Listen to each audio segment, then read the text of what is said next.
오늘 우리에게 주신 하나님의 말씀은 에스겔서 28장 24절, 데살로니가 후서 3장 16절 말씀입니다.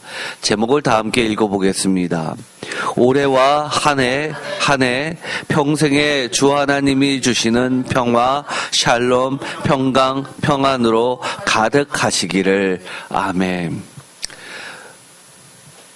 2025년 새해가 돼서 첫 주에는 하나님이 주시는 우리 세인교회에 대한 숙제 겸 소망이셨던 표에 관련된 말씀을 나누면서 동시에 우리들이 점검해봐야 될 중요한 말씀들을 함께 나눴습니다.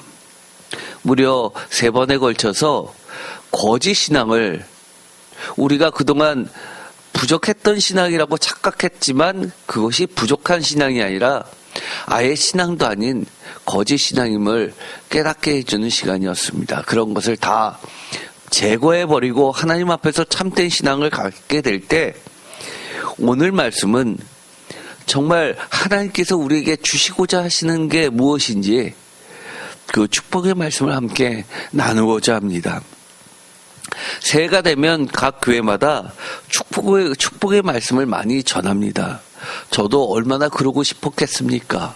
그런데 새해 시작하자마자 어떻게 보면 혼내는 얘기를 한 것 같아서 마음이 무거웠습니다. 반면에 또 그것을 통해서 우리가 바로잡고 이제 올바른 길로 정확하게 나아갈 수 있겠구나라는 어떤 나침판을 본 것 같아서 또한 기쁘기도 했습니다.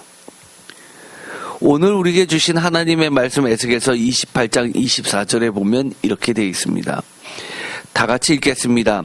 이스라엘 족속에는 그 사방에서 그들을 멸시하는 자 중에 찌르는 가시와 아프게 하는 가시가 다시는 없으리니 내가 주 여호와인 줄을 그들이 알리라. 아멘.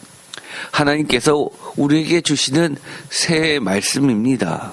그런데 이 말씀이 특별한 의미를 갖는 것이 있습니다. 오늘 이해를 돕기 위해서 에스겔서 28장 20절부터 마지막 절까지 읽었지만 이 비슷한 말씀은 24절에도 있지만 또 그 뒤에 나오는 25절과 또 마지막 절 26절에도 비슷한 말씀이, 축복의 말씀이 나와 있습니다. 그럼에도 불구하고 제가 이 24절의 말씀을 여러분과 함께 나누는 이유는 이 24절은 하나님께서 그동안 하나님의 백성에게 가시와 같은 역할을 했었던 이 시돈에게 하는 심판의 말씀 중에 들어있기 때문입니다.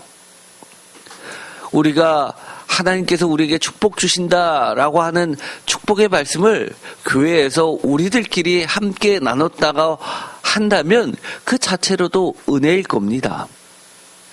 그런데 뭐가 더 은혜일까요?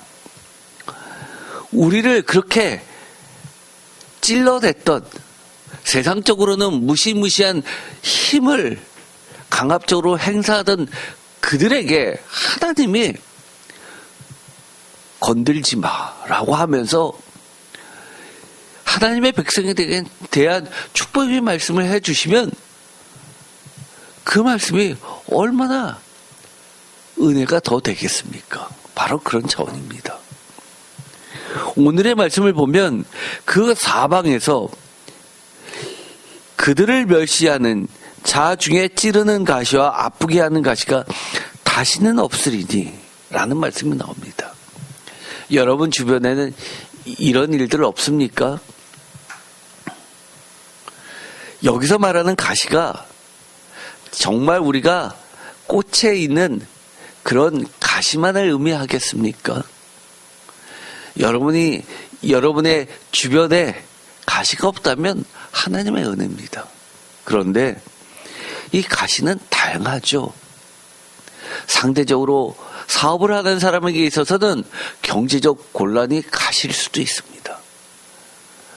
또 평안히 살기를 원하지만 여러 가지 정치적 혼란으로 인해서 마음이 불편해지고 사회의 정의가 무너져 내리는 것 같은 그런 무엇인가 미래가 안 보이는 것 같은 국민들 입장에서도 또한 가시가 분명히 존재합니다. 자녀들에게는 가시가 없을까요? 친구의 관계, 부부간에서도 부부의 관계, 직장에서의 문제, 여러 가지가 가시가 있을 수 있습니다. 그런데 그 모든 것이 사라질 때, 그럴 경우가 언제 있을까요? 또 오늘 우리에게 주신 하나님의 말씀을 데살로니가후서 3장 16절의 말씀입니다. 다 같이 읽겠습니다. 평강의 주께서 친히 때마다 일마다 너에게 평강을 주시고 주께서 너희 모든 사랑과 함께 하시기를 원하노라. 아멘. 본문을 정하려면 차라리 이런 부분을 정하면 명확하잖아요. 평강의 주께서. 이것은 신약이기 때문에 우리가 익숙한 이 평강의 말은 구약에서 이처럼 샬롬입니다. 그 사방에서 그들을 멸시하는 자중에서 찌르는 가시와 아프게 하는 가시가 다시는 없게 되는 것, 이것을 다른 말로 이야기하면 평강이라고도 이야기할 수 있고 평안이라고 이야기할 수도 있고 한마디로 이야기하면 샬롬입니다. 대체 평화, 샬롬이란 뭘까? 평화의 정의는 무엇일까요? 왜냐하면 사람마다 다 각자가 이 샬롬하면 가지고 있는 개념이 다릅니다. 이스라엘 사람들에게 있어서는, 하나님의 백성들에게 있어서는, 또는 하나님에게 있어서의 이 평화란 무엇일까요? 정말 나를 괴롭히는 것만 없어지면 그것이 샬롬일까요? 참된 평화는 하나님께만 있는 겁니다. 사실 우리가 많은 것들이 평화라고, 안전이라고, 또는 성공이라고, 번영이라고, 또는 안전이라고 하는 많은 것들이 하나님으로부터 오지 않은 것들을 지칭할 때도 굉장히 많이 있습니다. 그런데 여기 보면 내가 주 여호와인 줄을 그들이 알리라 라는 말씀을 통해서 가시가 없어지는 이 상황, 그것을 통해서 이거는 하나님이 하셨구나, 하나님이 주신 평화구나 라는 것을 알게 되는 평화라는 겁니다. 우리에게는 그런 것들이 무엇이 있을까요? 우리 자녀가 공부를 잘했습니다. 좋은 대학에 가고 또 자격증을 남들이 부러워하는 것을 얻어서 아주 축하받을 만한 것을 합격을 했다고 칩시다. 그런 사람이 꼭 기독교인만 있을까요? 또 기독교인이라 하더라도 내가 열심히 노력해서 내 힘으로 얻은 것들도 많이 있을 겁니다. 그런데 어떤 사람은 그런 것 하나 없어도 정말 하나님만 잘 믿었는데도 불구하고 하나님이 그 삶을 평화롭게 이끌어 주시는 것을 보게 됩니다. 사실 오늘의 이 말씀은 후자 쪽에 들어가는 것을 이야기합니다. 하나님과 관계없는 세상 사람들이 생각하는 그런 개념의 안전, 평안, 번영 이런 것들하고는 관계없는 말이죠.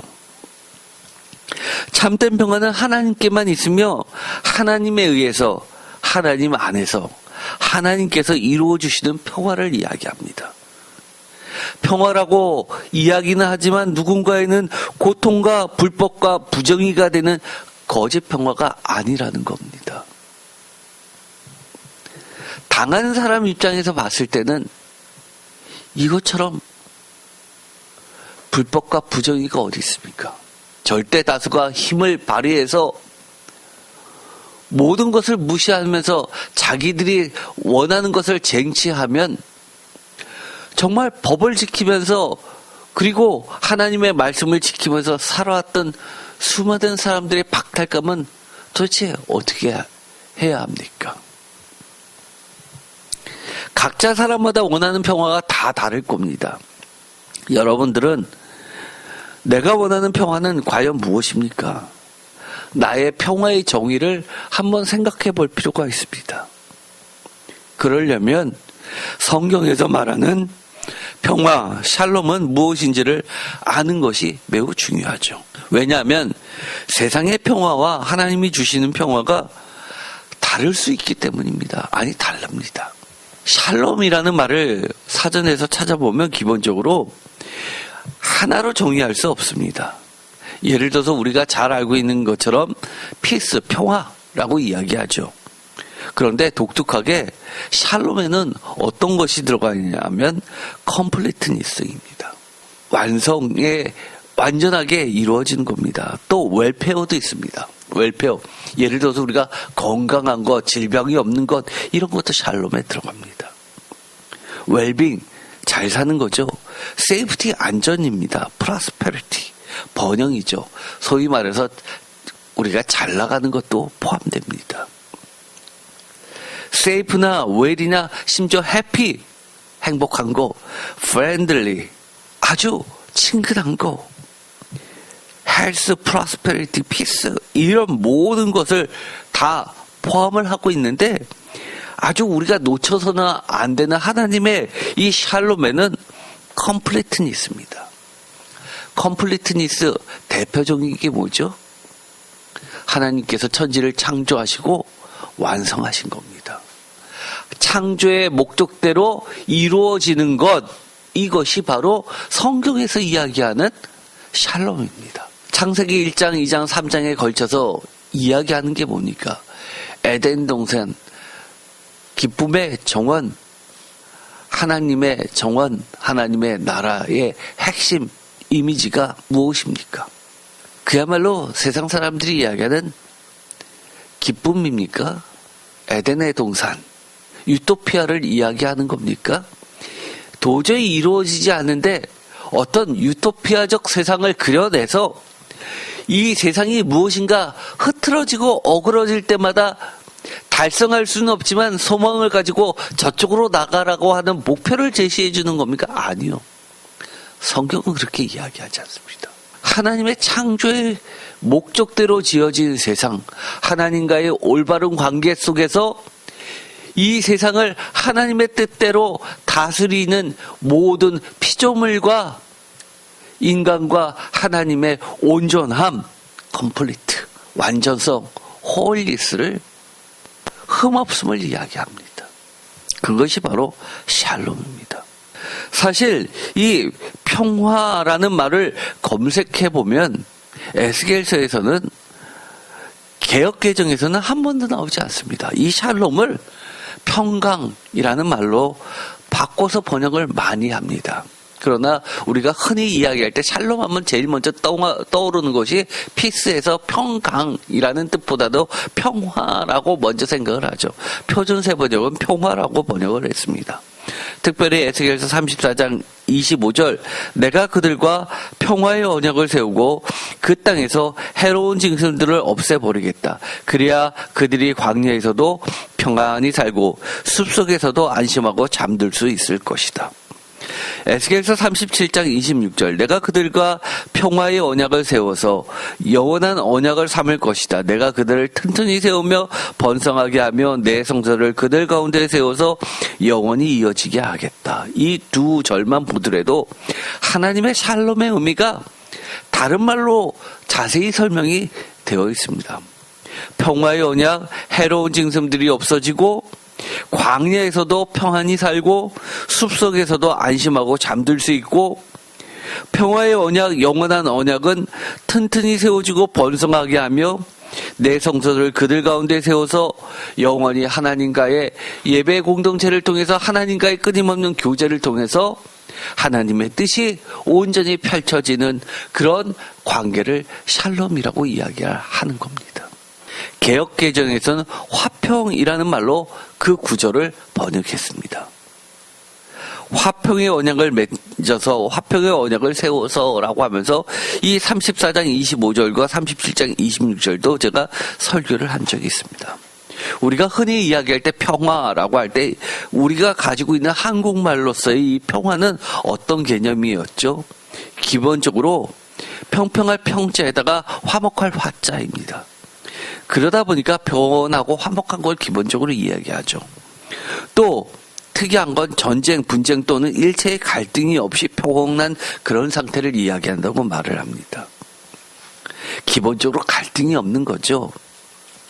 그래서 이 평평할 평자에 보면 튀어나온 것을 눌러주고 들어간 것을 세워주는, 마치 이사야서에 보면 여호와의 길을 예비하는 그런 것처럼 고르게 하는 것이 있습니다.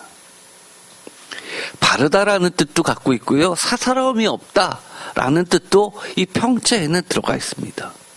그리고 골고루 다스려지는 그런 뜻도 기본적으로 갖고 있습니다. 그런 것들이 평화라는 이 의미 속에서 녹아져 있습니다.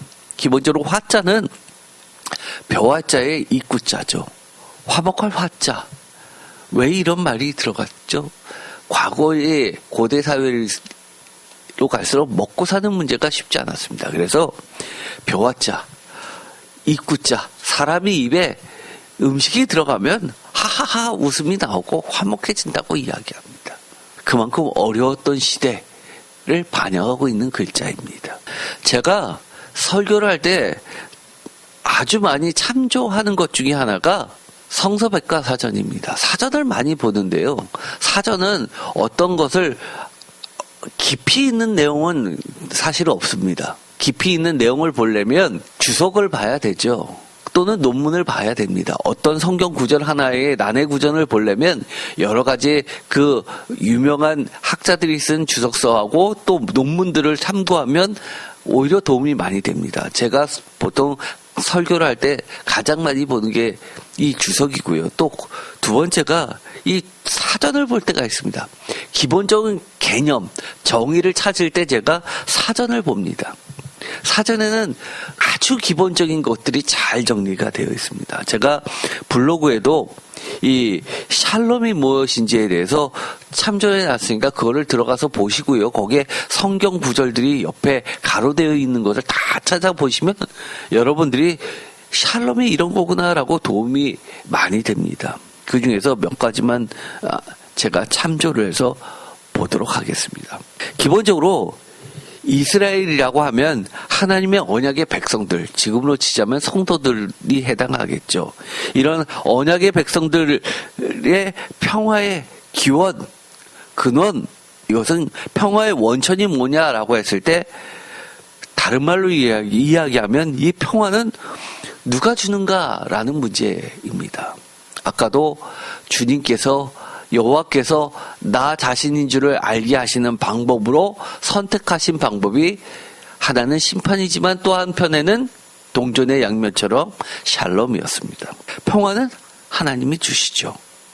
그러면 다른 말로 이야기해서 평화는 어떻게 만들어지나요? 그것은 내가 만들 수 있는 게 아니죠.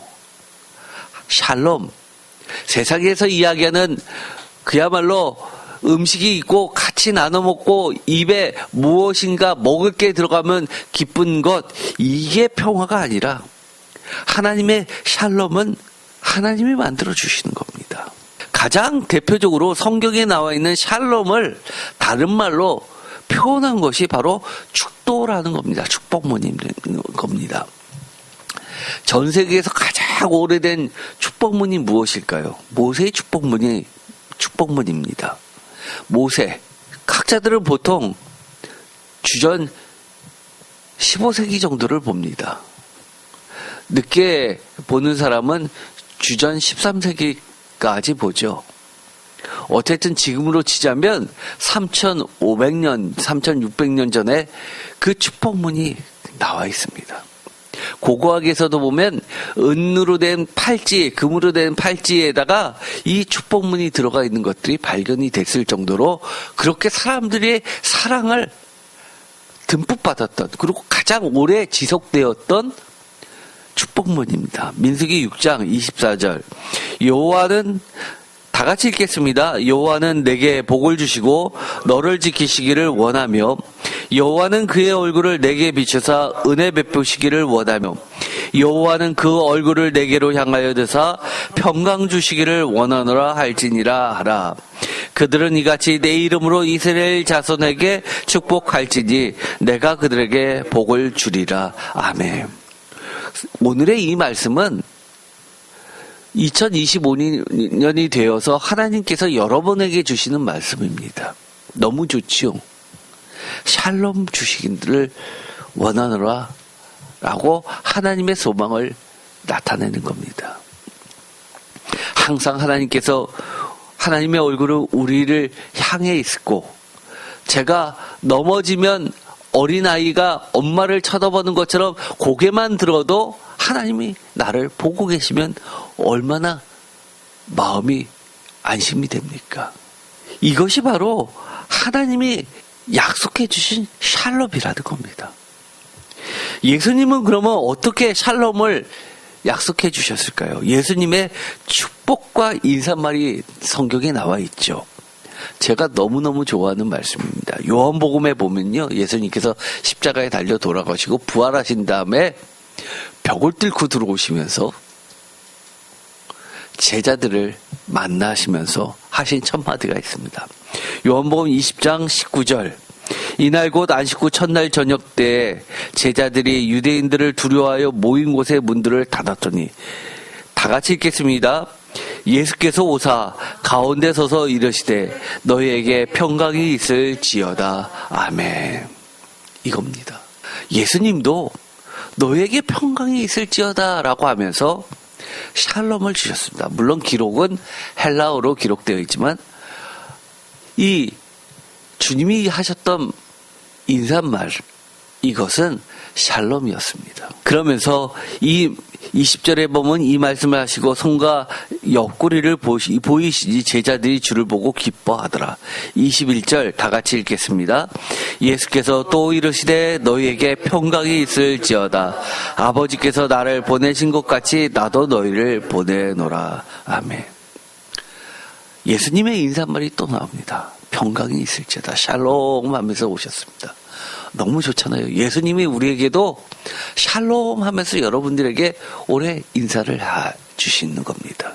그러면 하나님께서 하나님의 백성들에게 제일 처음 주셨던 축복문을 우리가 봤죠. 예수님이 제자들에게 해주셨던 축복문도 보았습니다. 그러면 사도들은 어떻게 했을까요? 사도들의 축도문과 인사말이 편지에 매번 들어가 있습니다. 고린도후서 13장 대표적인 게 13절입니다. 다 같이 읽겠습니다. 주 예수 그리스도의 은혜와 하나님의 사랑과 성령의 교통하심이 너희 무리와 함께 있을지어다. 아멘. 이것이 개신교의 축도문이 되었습니다. 샬롬을 이렇게 표현한 겁니다. 주 예수 그리스도의 은혜와 하나님의 사랑과 성령의 교통하심을 하나님의 샬롬으로서 이야기한 겁니다. 또 편지에 보면 항상 시작을 이렇게 하고 있습니다. 로마서 1장 7절 다 같이 읽겠습니다. 로마에서 하나님의 사랑하심을 받고 성도로 부르심을 받은 모든 자에게 하나님 우리 주 아버지와 주 예수 그리스도로부터 은혜와 평강이 있기를 원하노라. 아멘. 너무 멋지잖아요. 은혜와 평강이 있기를 샬롬 하면서 편지를 써내려갑니다. 하나님 우리 아버지와 주 예수 그리스도로부터 은혜와 평강이 있기를 원하노라. 그러면서 로마서에 보면 평강을 이야기합니다. 끝마칠 때도 평강을 이야기합니다. 로마서 15장 33절 다 같이 읽겠습니다. 평강의 하나님께서 너희 모든 사람과 함께 계실지어다. 아멘. 2025년 1월 이렇게 처음 예배를 시작할 때 예수님께서 하나님께서 직접 이곳에서 예배를 하시면서 설교를 하시면서 제일 먼저 주시는 말씀이 이겁니다. 여러분에게 샬롬을 주신다고 샬롬 하면서 인사를 하는 겁니다. 그리고 설교를 다 마치고서도 하시는 말씀 예상되시죠? 샬롬 하면서 마치시는 겁니다. 로마서 16장 20절 다 같이 읽겠습니다. 평강의 하나님께서 속히 사탄을 너희 발 아래서 상하게 하시리니 우리 주 예수의 은혜가 너에게 있을지어다. 아멘. 시작할 때 은혜와 평강을 이야기했습니다. 끝날 때 16장 20절에는 뒤집어서 평강과 은혜를 이야기합니다. 에스겔서에서 이야기한 것처럼 샬롬을 이야기할 때 심판과 샬롬은 사실 동전의 양면입니다. 모든 사탄의 심판을 가하시면서 하나님의 백성에게 가시를 없애주는 이 심판을 이야기합니다. 사도 바울은 또 이야기했죠. 내 몸에 가시라고 이야기하면서 사탄을 가시로 표현합니다. 이처럼 이 에스겔서나 로마서나 다른 이야기가 아닙니다. 표현만 달리 되었을 뿐이죠. 이렇게 하나님과 예수님과 사도들의 이 인사말을 보면서 이런 생각을 하게 됩니다. 나는 평화를 만들 수 있는가? 여러분 평화를 만들 수 있나요? 헷갈리죠? 아까는 우리가 하나님의 샬롬을 만들 수 있습니까? 우리는 못 만들고 하나님이 만든다라고 이야기했습니다. 그런데 예수님 그리고 더 나아가서 사도들은 계속 하나님의 샬롬을 이야기합니다. 그렇다는 얘기는 우리도 하나님의 예수님의 샬롬을 계속해서 이야기한다는 것 자체가 나의 평화는 만들 수 없어도 최소한 하나님의 샬롬과 예수님의 샬롬은 만들 수 있는 가능성이 있다는 것 아니겠습니까? 그렇다면 평화를 만드는 노력, 여기서 평화는 나의 평화가 아니라 하나님의 샬롬, 예수님의 샬롬이죠.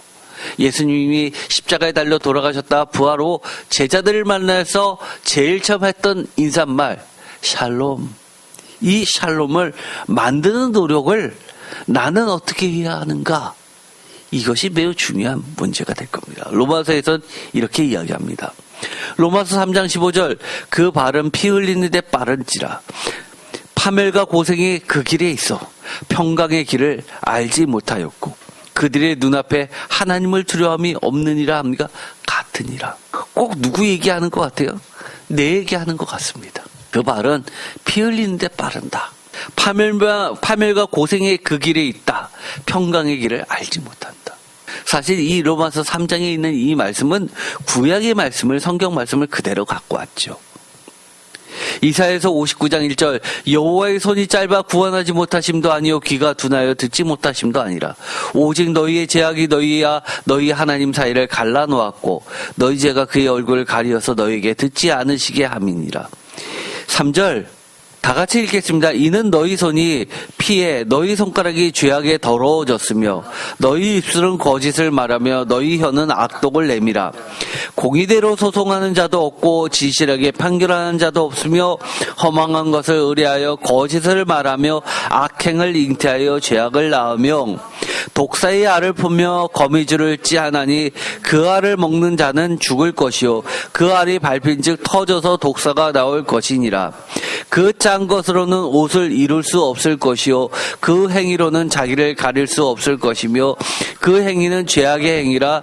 그 손에는 포악한 행동이 있으며 그 발은 행악하게 빠르고 무지한 피를 흘리기에 신속하며 그 생각은 악한 생각이라. 황폐와 파멸이 그 길에 있으며 그들은 평강의 길을 알지 못하며 그들이 행하는 곳에는 정의가 없으며 굽은 길을 스스로 만드나니 무릇 이 길을 밟는 자는 평강을 알지 못하느니라. 아멘. 바로 이 구절을 가져온 이야기입니다. 누구의 이야기입니까? 하나님의 샬롬을 알지 못하는, 하나님을 알지 못하는, 예수님을 알지 못하는, 하나님을 믿는다고 하면서 거짓된 신앙을 갖고 있는 자들에 대한 이야기입니다. 그들은 나 하나님 믿어. 다른 말로 이야기하면 예수님 믿어 라고 하면서도 이런 일을 하는 자들에 대한 이야기인 겁니다. 이것이 부족한 신앙입니까? 아니요. 거짓된 신앙, 신앙이 아닌 겁니다. 그러면 평화의 길을 알지 못하니까 평화도 또한 못 만드는 거 아닙니까? 당연하잖아요. 알지 못하는데 뭐를 만든다는 겁니까? 우리가 빵을 알아야 빵을 만들죠. 밥을 알아야 밥을 만들죠. 모르면서 뭘 만든다는 겁니까? 자기의 욕심 덩어리를 만들겠죠. 이게 평화야 라고 하면서. 자기의 욕심과 이익을 나눈 사람이 똘똘 뭉쳐서 무엇이든지 해내고야 말면서 이것이 정의라고 이야기하겠죠. 구약 중에서, 즉 성경 중에서 평화의 길을 닦는 자들은 어떤 자들이 함께 닦을 수 있을까요? 하나님의 샬롬의 길을 닦는 자. 아까 이사야서에 보면 계속해서 뭐를 이야기해요? 바로 길을 이야기합니다. 길은 사람이 발로 밟고 지나가는 길입니다. 그게 뭐죠? 우리의 인생을 이야기합니다. 하나님의 대로 위에 인생이 있는 겁니다. 평강의 길을 알지 못하면 하나님의 그 샬롬의 길을, 샬롬의 하이웨이를 모르는데 어떻게 하이웨이를 통해서 샬롬에 도달할 수 있습니까? 샬롬의 길이란, 평화의 길이란 뭘까요? 한마디로 이야기하면 여호와의 대로입니다. 하나님의 말씀의 길이고 말씀대로의 길입니다. 여기선 말씀대로는 말씀처럼이라는 겁니다. 말씀과 똑같은 이런 이야기입니다. 말씀 따라의 길입니다. 예수님의 길이고요. 십자가의 길이고 구원의 길이고 진리와 영생의 길이고요. 다른 말로 이야기하면 아까 은혜와 평강의 길이기도 한 겁니다. 진리와 영생의 길이고 생명의 길이기도 한 겁니다. 시편 68편 3절 의인은 기뻐하여 하나님 앞에서 뛰놀며 기뻐하며 즐거워할지어라. 하나님께 노래하며 그의 이름을 찬양하라. 하늘을 닫고 광야에 행하시던 일을 위하여 다 같이 읽겠습니다. 대로를 수축하라. 그의 이름은 여호와이시니 그의 앞에서 뛰놀지어다. 대로가 있다는 겁니다. 대로를 수축하라는 겁니다. 어떤 대로요? 하나님께서 행하시는, 걸어가시는 길이 있다는 겁니다. 그 길이 뭡니까? 그 길, 대로, 하이웨이 이름은 샬롬입니다. 5절 그의 거룩한 처소에 계신 하나님은 고아의 아버지시며 과부의 재판장이시라. 하나님이 고독한 자들은 가족과 함께 살게 하시며 갇힌 자들을 이끌어내사 형통하게 하시느니라. 오직 거역하는 자들의 거처는 메마른 땅이니라. 형통, 여기서 이야기하는 이 형통은 샬롬이 아닙니다. 이것은 원어는 어근이 코샬라입니다. 이거는 약간 다른 뜻이기도 하지만 샬롬과 매우 비슷한 의미들을 가지고 있습니다. 그 중에서 샬롬에서도 프라스페리티라는 게 있다고 그랬죠. 번역. 여기서는 코샬라는 프라스페리티를 이야기합니다. 구약 성경에서 딱 한 번 나온 단어입니다. 7절 하나님이여 주의 백성 앞에 앞서 나가서 광야에서 행진하셨을 때 하나님이 광야에서 길을 만드시고 먼저 앞서 걸어가셨던 그 길, 그 뒤에 누가 따라옵니까? 주의 백성들이 따라가는 겁니다. 하나님의 길, 그것은 샬롬의 길인데 우리도 따라가야 될 길이라는 겁니다. 8절 땅이 진동하며 하늘이 하나님 앞에서 떨어지며 시내산도 하나님 곧 이스라엘 하나님 앞에서 진동하였나니. 9절 그 길은 어떤 길입니까? 그 길을 백성들이 따라가 보니까 하나님이여 주께서 흡족한 비를 보내사 주의 기업이 곰핍할 때 주께서 그것을 견고하게 하셨고 주의 회정을 그 가운데 살게 하셨나이다. 하나님이여 주께서 가난한 자를 위하여 주의 은택을 준비하셨나이다. 샬롬의 길은, 하나님께서 주시는 샬롬은 흡족한 비를 주의 백성들에게 내려주셔서 주의 기업이 곰핍할 때 그것을 견고하게 하시는 길이었고요. 살만하게 해주시는 길입니다. 살게 하시는 길입니다. 생명의 길이죠. 가난한 자를 위해서 주의 은택을 준비하신 길입니다. 가난한 자, 정말 돈 없는 푸어의 개념도 있지만 또 뭐도 있어요? 하나님의 말씀만을 먹고 사는 하나님의 백성들을 가난한 자라고 표현했죠. 즉 평화의 길은 여호와의 대로이고요. 하나님의 말씀의 길이고 말씀대로의 길이고 예수님의 길이고 십자가의 길이고 구원의 길이고 진리와 영생의 길입니다. 우리가 그렇게 프로스페리티 번역을 원합니까? 그러면 샬롬의 길을 가십시오. 샬롬의 길을 가면 그 길 안에 만나게 되어 있습니다. 여호와 하나님의 길을 닦는 자들도 나오게 되죠. 뒤따라가는 자들뿐만이 아니라 이사야서 40장 3절 외치는 자의 소리여 이르되 너희는 광야에서 여호와의 길을 예비하라. 사막에서 우리 하나님의 대로를 평탄하게 하라. 아까 평자에 뭐가 있었습니까? 평하게 하는 내용이 들어가 있었죠. 골짜기마다 도두어지며 산마다 언덕마다 낮아지며 고르지 아니한 곳이 평탄하게 되며 험한 것이 평지가 될 것이며 여호와의 영광이 나타나고 모든 육체가 그것을 함께 보리라. 이는 여호와의 입에 말씀하셨느니라. 우리는 어떤 자들입니까? 하나님의 대로 샬롬의 길을 수축하는 자들입니다. 어떻게 해요? 하나님의 말씀대로 길을 닦는 자들입니다. 하나님의 말씀을 따라서 우리가 하나님의 말씀을 광야, 정말 사람이 살기 힘든 그 광야 인생길에서 하나님의 말씀대로 따라 살다 보면 그 광야가 척박한 사람이 살지 못하는 그 땅들이, 그 인생들이 어떻게 된다는 얘기입니까? 살만한 곳으로 바뀐다는 겁니다. 이사야서 58장 12절에서는 내게서 날짜들이 오래 황폐된 곳들을 다시 세울 것이며 너는 역대에 파괴된 기초를 쌓으리니 너를 이끌어 무너진 자를 보수하는 자라 할 것이며 길을 수축하여 거할 곳이 되게 하는 자라 하리라. 한마디로 우리는 갈라진 벽을 고친 왕, 길거리를 고쳐 사람이 살 수 있도록 한 왕 같은 제사장들이요 성도들인 겁니다. 시편 37편은 그 유명한 말씀이 있죠. 34절 여호와를 바라고 그의 도를 지키라. 하나님의 말씀을 지키라는 거죠. 그리하면 내가 땅을 차지하게 하실 것이다. 악인이 끊어질 때 내가 똑똑히 보리라. 내가 악인의 큰 세력을 본즉 그 본래의 땅에 서 있는 나무 잎이 무성함과 같으나 내가 지나갈 때 그는 없어졌나니 내가 찾아도 발견하지 못하였고. 37절 다 같이 읽겠습니다. 온전한 사람을 살피고 정직한 자를 볼지어다 모든 화평한 자의 미래는 평안이로다. 아멘. 샬롬이 뭐라고요? 온전한 사람을 살피고 정직한 자를 보고 모든 화평한 자의 미래는 평안이로다. 샬롬은 온전성, 컴플리트니스가 들어가 있는 겁니다. 잘 나가는 거요. 무성하지만 찾아도 흔적조차 없어지는 것, 그게 샬롬이 아니라는 겁니다. 범죄자들은 함께 멸망하리니 악인의 미래는 끊어질 것이나, 다 같이 읽겠습니다. 의인들의 구원은 여호와로부터 오나니 그는 환난 때에 그들의 요새이시로다. 여호와께서 그들을 놓아 건지시되 악인들에게서 건져 구원하시면 그를 의지한 까닭이라. 아멘. 샬롬의 또 다른 표현은 구원입니다. 그런데 샬롬을 어떻게 만들어요? 이렇게 이야기합니다. 그를 의지한 까닭이라. 하나님을 의지하고 하나님의 말씀을 의지하고 예수님을 의지하고 예수님을 믿는 자들에게 하나님이 만들어 주신다는 겁니다. 하나님의 길을 수축하는 거 어떻게 수축하는 거예요?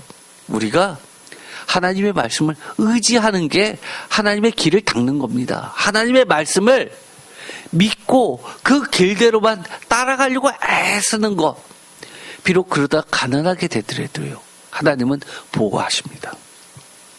우리가 생각하지도 못한 정말 불가사의한 방법을 써서라도 하나님의 종을 지키시는 방법은 까마귀를 동원해서라도 하나님은 지키십니다. 예수님은 이렇게 제안을 해 주셨어요. 마태복음 5장 그 유명한 팔복이 샬롬에 대해서 나옵니다. 마태복음 5장 9절 다 같이 읽겠습니다. 화평하게 하는 자는 복이 있나니 그들이 하나님의 아들이라 일컬음을 받을 것이요. 아멘. 표준세 번역으로도 읽어보겠습니다. 평화를 이루는 사람은 복이 있다. 그들이 하나님의 자녀라고 불릴 것이다. 아멘. 여러분들은 하나님의 자녀입니까? 맞아요? 여러분들은 하나님의 자녀예요? 그러면 제가 묻겠습니다. 여러분들은 하나님의 그 샬롬을 이루는 사람들입니까? 맞아요? 하나님이 여러분들을 만났을 때 이렇게 불러주실 것 같습니까? 야, 정말 평화를 만든 사람, 하나님의 길을 수축한 사람, 무너진 데를 보수한 사람이구나 라고 불러줄 것 같습니까? 그렇다면 하나님의 자녀 맞습니다. 그런데 하나님이 만들어주신 컴플리트하게 창조의 목적으로 완성해 주신 그 평화만을 따먹기를 원하고 나는 그 길을 걸어가지 않는 사람은 하나님은 뭐라고 불러주시지 않는 거예요? 하나님의 자녀라고 인정 안 해주시는 겁니다. 여러분들이 성도라면, 여러분들이 하나님의 자녀고, 여러분들이 하나님을 아버지라 부른다면 우리 모두는 어떤 자들입니까? 평화를 이루는 사람들입니다. 저도요, 하나님의 말씀을 지키다가 얼마나 어려움들을 많이 겪는데요. 그런데 오늘의 이 말씀을 다시 한번 제가 읽으면서 사실 준비하면서 어떤 기도했는지 아십니까? 하나님, 제가 그동안 기도할 때요, 예수님, 힘들다고만 기도했습니다. 힘들어요. 이기게 해주세요. 하나님, 빨리 속히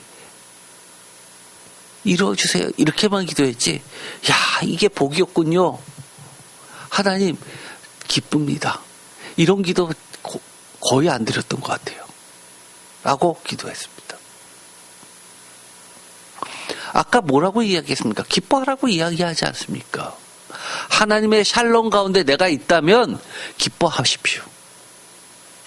분명히 하나님이 이렇게 이야기해 주십니다. 어디서요? 나를 찌르는 가시들에게 하나님이 이렇게 이야기해 주시는 겁니다. 가시가 곧 사라질 거야. 너희들 곧 심판받을 거야. 진정한 샬롬이 하나님의 자녀들에게 임할 거야. 선언해 주십니다. 너무 좋잖아요. 여러분들 좀 힘들어도요, 하나님의 평화를 만드는 게 조금 어려워도요, 기뻐하세요. 이게 복이라고 하나님이 알려주십니다. 예수님 말씀해 주십니다. 우리들을 자부심을 갖고 끝까지 버텼으면 좋겠습니다. 뭐라고요? 우리는 하나님의 자녀야. 하나님의 아들이야.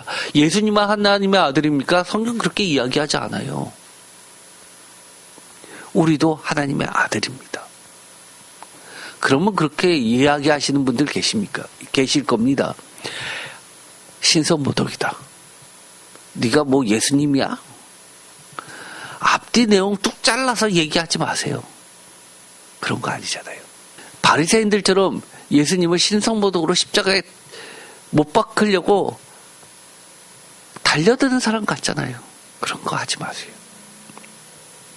여기서 주님이 팔복을 이야기하신 이유, 그 말씀을 들은 우리들도 기뻐하면서 나도 예수님처럼 평화를 만드는 길을 걸어가고 있는가라는 질문 앞에서 네라고 답할 수 있게 해주시는 겁니다. 내가 원하는 나의 평화의 목표치는 예수님의 평화의 길 어디쯤에 놓여 있습니까? 주님은 평화의 길이 이렇다고 쭉 길을 십자가를 지고 가시면서 그 길을 만들어 주셨습니다. 그런데 제가 여기까지 와 있습니까? 아니면 이만큼 가 있습니까? 어디까지 있습니까? 예수님이 걸어가셨던 그 길 끝에는 십자가가 있습니다. 그 너머에는 무엇이 있죠? 부활과 영생이 있습니다. 우리는 그 십자가의 샬롬의 길, 그 길 가운데 어디쯤 와 있습니까? 결론을 이야기하려고 합니다. 하나님의 말씀하시는 이 샬롬이란 뭘까요? 저는 한마디로 이야기하자면 예수 그리스도입니다. 그렇죠? 아까 말씀드렸던 그 백과 사전에, 성서 대백과 사전에 이렇게 나와 있습니다. 아주 중요한 이야기를 하는데요. 우리 주 예수 그리스도로 말미암아 하나님으로 더불어 화평을 누리게 된다. 하나님께서는 십자가의 피로써 화평을 이루셨다. 그리스도께서는 우리의 화평으로 불려진다. 참 우리가 잊어서는 안 되는 가장 기본적인 것을 짚어줍니다. 그래서 제가 사전을 많이 보죠. 에베소서 2장 14절 다 같이 읽겠습니다. 그는 우리의 화평이신지라 둘로 하나를 만드사 원수된 것 곧 중간에 막힌 담을 자기 육체로 허시고 법조문으로 된 계명의 율법을 폐하셨으니 이는 이 둘로 자기 안에서 한 세의 사람을 지어 화평하게 하시고 또 십자가로 이 둘을 한 몸으로 하나님과 화목하게 하려 하심이라. 원수된 것을 십자가로 소멸하시고. 아멘. 하나님이 우리의 샬롬이라고 이야기합니다. 예수님이 우리의 샬롬이라고 이야기합니다. 우리도 예수 그리스도를 통해서 이 샬롬의 길에 들어서게 된 겁니다. 얼마나 기쁩니까? 예수님이 아니었으면 우리가 샬롬의 길에 들어설 수 있습니까? 샬롬의 길이 뭔지도 몰랐을 거 아닙니까? 로마서 5장 1절 다 같이 읽겠습니다. 그러므로 우리가 믿음으로 의롭다 하심을 받았으니 우리 주 예수 그리스도로 말미암아 하나님과 화평을 누리자. 아멘. 이래서 우리가 우리의 가족들에게도 우리의 가까운 이웃들에게도 예수님을 전하는 것 아닙니까? 이런 것들이 우리가 샬롬의 길을 만드는 겁니다. 2절 다 같이 읽겠습니다. 또한 그로 말미암아 우리가 믿음으로 서 있는 이 은혜에 들어감을 얻었으며 하나님의 영광을 바라고 즐거워하느니라. 아멘. 이래서 사실 원어를 알아도 번역에 따라서 이해도가 달라집니다. 그래서 어렵습니다. 이 헬라어도 어순이 아무데나 갖다 넣을 수 있습니다. 또한 그로 말미암아 우리가 믿음으로 서 있는 이 은혜에 들어감을 얻었으며 이거를 표준세 번역은 이렇게 번역합니다. 우리는 또한 그리스도로 말미암아 지금 서 있는 이 은혜의 자리에 믿음으로 나와왔고. 아멘. 훨씬 이해하기가 쉽죠? 표준세 번역으로 읽어보겠습니다. 우리는 또한 그리스도로 말미암아 지금 서 있는 이 은혜의 자리에 믿음으로 나와왔고 하나님의 영광의 자리에 참여할 소망을 품고 자랑을 합니다. 아멘. 여러분은 샬롬을 만들 수 있습니까? 평화의 길을 압니까? 로마서에 보면, 이사야서에 보면 모른다고 얘기했잖아요. 그런데 예수님이 우리의 평화가 되셨습니까? 샬롬이 되셨습니다. 그리고 나서 우리를 이게 샬롬이야 라고 가르쳐 주시고 샬롬의 길에 걸어갈 수 있게끔 갖다 놓으셨습니다. 그리스도로 말미암아 지금 서 있는 여러분의 이 은혜의 자리에 무엇으로 나와 있습니까? 여러분 믿음으로 나와 있는 겁니다. 그러면 어떻게 참여할 수 있습니까? 이 샬롬의 길에 참여할 수 있습니다. 하나님의 영광의 자리, 샬롬의 자리에 소망을 품고 기뻐하면서 자랑하면서 선포하면서 나아가기 바랍니다. 골로새서 1장 20절 오늘 말씀의 하이라이트죠. 그의 십자가의 피로 화평을 이루사 만물 곧 땅에 있는 것들이나 하늘에 있는 것들이나 그로 말미암아 자기와 화목하게 되기를 기뻐하심이라. 데살로니가 3장 16절. 제가 오늘의 말씀을 정했습니다. 아마 주님께서 이 예배에 직접 설교를 하셨다면 이것으로 기도하고 마치셨을 것 같습니다. 다 같이 읽어보겠습니다. 평강의 주께서 친히 때마다 일마다 너희에게 평강을 주시고 주께서 너희 모든 사람과 함께 하시기를 원하노라. 아멘. 사실 저의 성경 구절 중에서 저의 로망입니다. 여러분은 이런 기도 많이 안 하십니까? 가만 여러분은 제 기도를 들으면 은근히 이 기도를 많이 합니다. 제가 너무너무 좋아하죠. 때마다 일마다 이 말씀을 좋아합니다. 표준세 번역은 이렇게 번역하죠. 언제나 어느 모양으로든지. 우리들이 걸어가고 있는 삶의 형태는 정말 다양합니다. 우리 성도님들도 똑같은 일을 하시는 분 단 한 분도 안 계십니다. 얼마나 다양합니까? 또 비싼 일을 업종을 한다 하더라도 겪게 되는 상황이 다 다릅니다. 그런데 어느 모양이든지 때마다 일마다 하나님의 샬롬이 있기를 원합니다. 저는요, 사실 신앙생활 할 때 이게 로망입니다. 오늘의 말씀을 통해서 저도 간절히 여러분에게 드리고 싶었던 말씀입니다. 평강의 주께서 친히 때마다 일마다 여러분들에게 샬롬을 주시고 주께서 여러분 모든 사람과 함께 하시기를 원하십니다. 믿으십니까? 믿으십니까? 안 믿겨지십니까? 너무너무 귀에서 안 믿겨지십니까? 아니요. 우리는 어떤 자들입니까? 예수 그리스도로 말미암아 믿음으로 이 자리에 서 있는 자들입니다. 예수님 때문에 이게 가능해진 겁니다.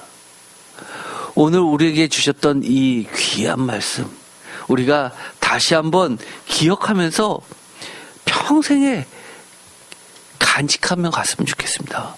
올 한 해만 갖고 있는 게 아니라 한 해 한 해 평생에 주 하나님이 주시는 평화, 샬롬으로, 평강으로, 평안으로 가득하시기를 주의 이름으로 축원드립니다. 기도하고 마치겠습니다. 하나님, 우리가 겪게 되는 우리 인생의 때마다 일마다 주님께서 친히 샬롬을 이뤄주시고 때마다 일마다 평강으로 인도하여 주시옵소서.